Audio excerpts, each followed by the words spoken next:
Alright. Hello everybody who may be watching this, and welcome to my video on how I got to where I am, how I got to affiliate, and how I did that exactly. Now, before I go into the actual steps or what you actually would need to do in order to grow a stream, get consistent viewers, um, and get a recurrent viewership that actually wants to see your content as well as that you actually want to provide for, um, I do want to say I've seen a couple videos like these. Obviously, you know, everybody who starts out wants to see how other people got to where they are. Um, Now, I do want to say I am a smaller streamer still.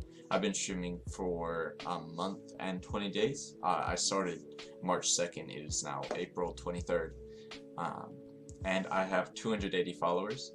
Now, I know that is not a lot. And of course I do see other people who make videos just like this, but they don't really say that they have that much, or I'll check out their streams and they don't have something like that you would expect from people making this video. So this is kind of from the perspective of a small streamer who knows he's a small streamer, and I'm not trying to make it seem like I have a giant viewership, something like that. Now, currently I am averaging anywhere, some days it's 7, some days it's up to 15 average viewers a day. Usually I'll peak around 20, 26. So I am getting pretty good viewership, at least for a small streamer. Obviously, if you're starting out your stream, you might have one viewer and you're looking at ways to improve. I definitely think I have some tips that could help you, that definitely I kind of learned and helped myself with, that allowed me to get people who wanted to not only see my content but come back to my content. If I'm not streaming, they message me, say, why aren't you streaming, something like that. So I want to just get right into it after that little spiel. I think the first rule I would say about streaming and starting out a stream would definitely be engagement. So I remember getting my first viewer. His name was Tay Tay. He came into the stream, said something. I engaged him immediately. It was like my second day of streaming. Nobody had came to my stream. I instantly engaged him, asked him what up. You know, we got to talking, and he was actually one of the people that let me, or that helped me create my stream, because he said, do you have this? Do you have this bot? Do you have this thing set up? And I was like, no, I don't even know what that is. So I think the #1 rule is engagement,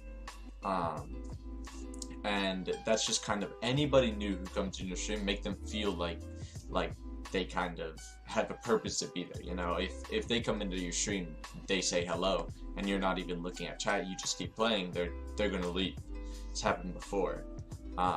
Unless it's some huge streamer where everybody's watching them, and they interact with chat as a whole instead of an individual person.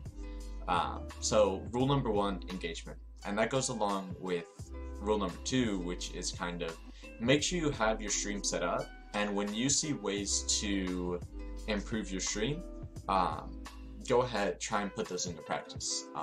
A few examples of this is when my first viewer actually came in, I didn't know that there was bots.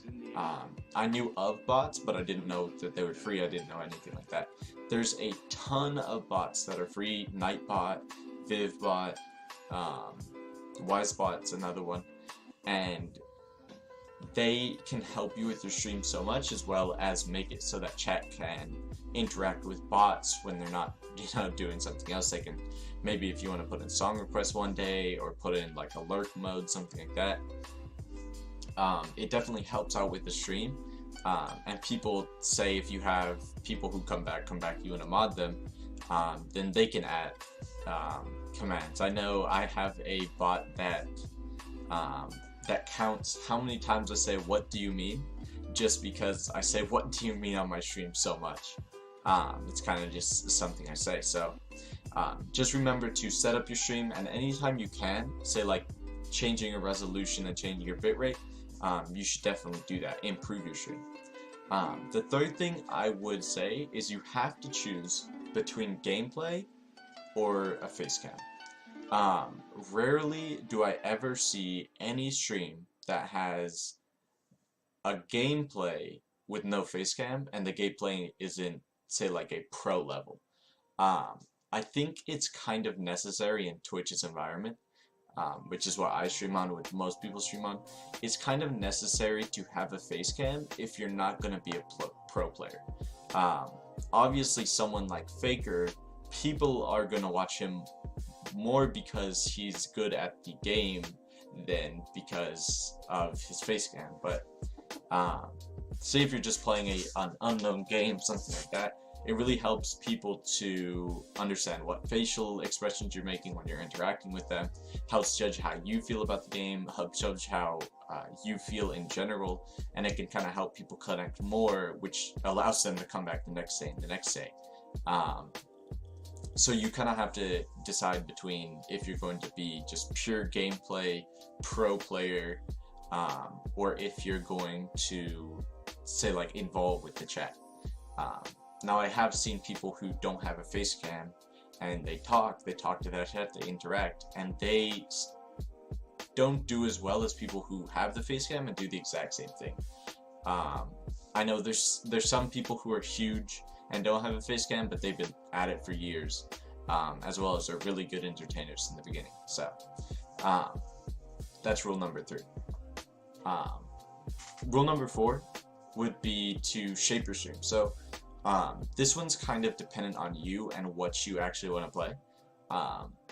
I think that you should shape the games that you want to play, or just go variety, something like that, but let it be something that notifies your stream or whoever will click on your stream that you don't stick to one game or you do stick to one game.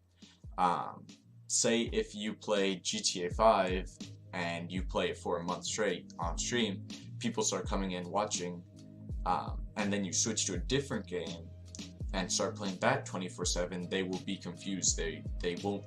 Some of them will stay just because of a personality, but most of them, or at least some of them, will leave because they want to see GTA 5. They don't want to see some other random game.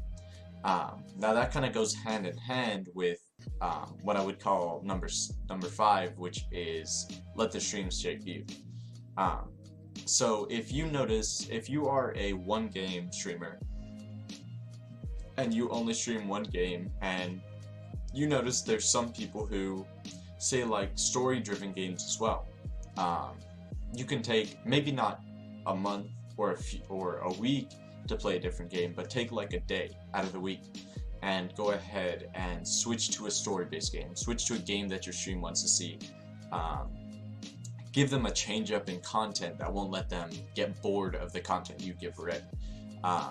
This is easier if you're a variety streamer, obviously, because if you're a variety streamer, it's kind of, you can play any game you want, but sometimes that's hard because if you want to play the brand new games, you have to shove out $60, $30 just to play the brand new games that will inevitably expire or like decline in viewership within like the next few weeks. So it's kind of an investment to make, but most of the time it kind of, if you just let your stream decide what kind of you want to do as well as put that into what you want to do, it results in something that everybody kind of wants, because not only is your stream requesting it, but you also want to do it.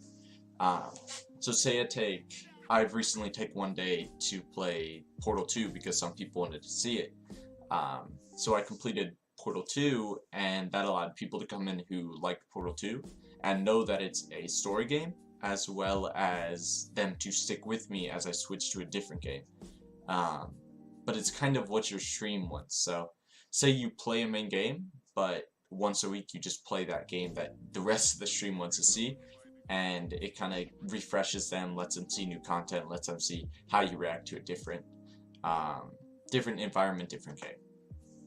And then my last tip, number 6, would be a kind of two-parter: consistency, and that goes hand in hand with schedule. So obviously this is hard if you go to school, you go to work. Currently I stream from around 12:30 to 5, maybe a little bit later. I stream from that time to that time because I have school every single day that ends at 11:50, 12. So I get home from school, I turn on the stream, I stream for a bit, and then when I turn off the stream, I can do whatever I want. Say like homework, something like that. But it can be a little bit hard if you have like a full-time job, go to school, stuff like that. I would advise you want to stream at least 3 to 4 times a week. That's around the halfway mark, which it'll allow people to join your stream most days. And as well as people won't, say if you stream 4 days a week, people will want you to stream more, but it at least will give them kind of the fix that they want for content. Now I try to stream every single day, and I've noticed that when I don't stream, people really want the content. And that's how you can kind of judge, am I doing a good job? People, when I don't stream, people want the content. And that's because of the consistency. They get used to whatever you choose. So if you stream 4 days a week, 3 days a week, they'll get used to you streaming 3 days a week, and they will come on those 3 days you stream. Say you stream Monday, Wednesday, Friday, they will show up Monday, Wednesday, Friday every day. As long as you engage them and remember kind of what their current affairs are, something like that. And the other part of that is schedule. So you obviously want a set time, want a set date, want set days that you stream. I've noticed around 12:30 in my chat, when I'm offline, people will start talking. So people will maybe spam a few emotes, do a kappa, something like that, and that just shows that they're already there and they're waiting for me to turn on the stream, as opposed to I just turn on the stream and then if they see it, they see it. If they don't, then they don't get to engage in that day. And that's very important, especially if you only stream, say, 3 days a week, that you make sure everybody knows when you're going live. And this kind of, you can get word out there on Twitter. That's usually what I do. As well as putting like a go live notification, changing it up, making it different. It'll really help make people show up when you stream, and expect that from you. And make sure if you're ever going to deviate from that, you tell everybody in the stream or everybody that you can, as well as like tweet it out. Alright. So these are my tips for streaming. I don't know if I even said the numbers in the right order, but these are kind of my tips for streaming for me currently. I haven't been streaming for that long. I haven't been I don't have a ton of viewers per se, but I am growing. I am getting more and more followers every day, and I believe that that's because I've stuck towards these rules. The only other thing I would say is that when somebody comes back, treat them like they're a friend, and you just kind of want to catch up with them. So say they leave your stream, and they're like, hey, I gotta go to the doctor's office, but I'll see you next stream. Make sure when they get back, say you just remember that you're like, oh yeah, he went to the doctor's office. How was that? How was that visit to the doctor's office? And that'll kind of make them feel like you kind of care about them. Make them feel like they're kind of part of the group that your chat is, and it helps build like relationships like that. You know, then you can start making jokes, start making inside jokes that other people wouldn't know, because you kind of interact with the stream like that. So these are kind of my tips for streaming, for starting out, stuff like that, that will really help you grow, as well as go ahead and put your own spin on any of these. So say, you know, you let the stream shape you. Say you want to have a sturdy grip on your stream. Say you always declare or always say what you're going to play, and you're going to play it no matter what. That will kind of stop people from requesting games if you want. But it's really up to you how you want to shape your stream, how you want to run your stream, and hopefully you can get some concurrent viewers, and those concurrent viewers will bring more viewers, and you can just kind of build up from there. But anyways, those are my tips on streaming, starting your stream, and thank you for watching. Peace.